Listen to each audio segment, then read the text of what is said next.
Well, hello there. Come on in. I'm Chris Brown. I'm your humble chimney sweep.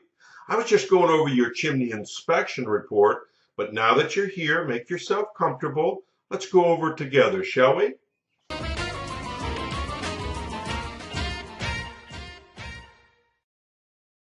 Okay, now let's take a look at the inspection report and see how it reads out. This is a generic report. This is exactly what you will get, only your information obviously will be filled into all these blanks. The upper right-hand corner of the report is the legend. Each one of these initials pertain to something. A is consistent with the age of the chimney. B, see comments below. C, repairs needed. D, need further evaluation. Or E, not applicable. And they're placed into the boxes next to the parts of the chimney that can be easily identified in this diagram. And then, of course, you'll find my comments here below. Now, let's take a look at your personal report. So stay with me. Hey, Susie, it was great to see you out at the house today. Hey, what a beautiful house, great location, too. Let's start on the inside. So we're looking in the living room fireplace. The living room fireplace has what we call a gas log lighter. And these can be very convenient. You don't have to use them if you don't want to, but they're very convenient for starting and maintaining a wood fire. For instance, when you turn the gas on and you turn it on with this key, you have to have this already lit. So you want to take a lighter or maybe some newspaper or paper and just light the paper ahead of time. Turn the gas on, then this thing will light up for you. And then put your wood on there and it'll catch the wood on fire and maintain the fire for you. The one most important thing to remember is take the key out when you're not using it so somebody doesn't accidentally turn it on and fill the house up with gas. And remember too that this does not have a pilot, so you definitely want to get a fire going before you turn the gas on. Hey, the chimney needs to be swept out. That's pretty evident here. Working damper, missing mortar in different places in the firebox area. All of this stuff we're talking about is the living room fireplace.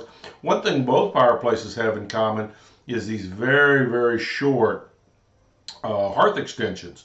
Your hearth extension needs to be 20 inches per code, right? So it should be way out here, not about 6 inches, but 20 inches. So that's something that you'll need to consider. Let's see, let's go into the bedroom fireplace. Vented gas log set uses a manual, regular controller here, manually operated. Has a top ceiling damper. What this customer described to me, the homeowner rather, was that smoke was coming up one flue, the fireplace in the living room, the wood smoke was coming up and going down the other flue and into the bedroom.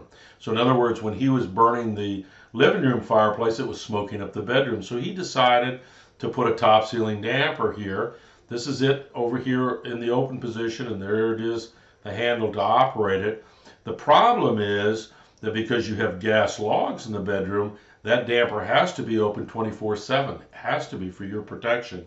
The reason is if you started up those gas logs, which produce a lot of carbon monoxide, and you didn't have the damper open, well, of course, you'd fill up your house with something you couldn't see or smell, and you'd be heading to the hospital. But if you do leave it open and you build a fire in the living room, you're going to smoke up your bedroom. So it's quite a conundrum, and it might be something for us to chit-chat about sometime over the phone when you get time.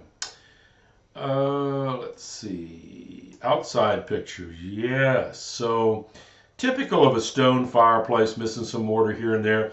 A very rainy day today. You can see water spewing out from inside these joints. So you know it's leaky. That's something a mason can help you with. And this configuration that he has, this little homemade configuration up here, you can see a lot of loose mortar and broken devices up here. So that's something a mason is going to have to take a look at for you. Also, he has a screen over the wood-burning fireplace. That's against code. You can't flat screen any flue for wood or vented gas logs. It's like throwing a blanket over it. It's likely it'll send smoke or gases back into the house. Screen's got to go.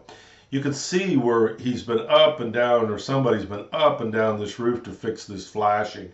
I asked him about it, and he said he's been fixing it himself. That's something I would recommend you have a professional roofer take a look at and see if this is a continuing problem. They might look up in the attic, see if there's some leaks up there. So that's something for you to take a look at. You folks have any questions for me at all, please give me a call, 704-526-6348. You can email me at chris@affordablesweep.com. Thanks.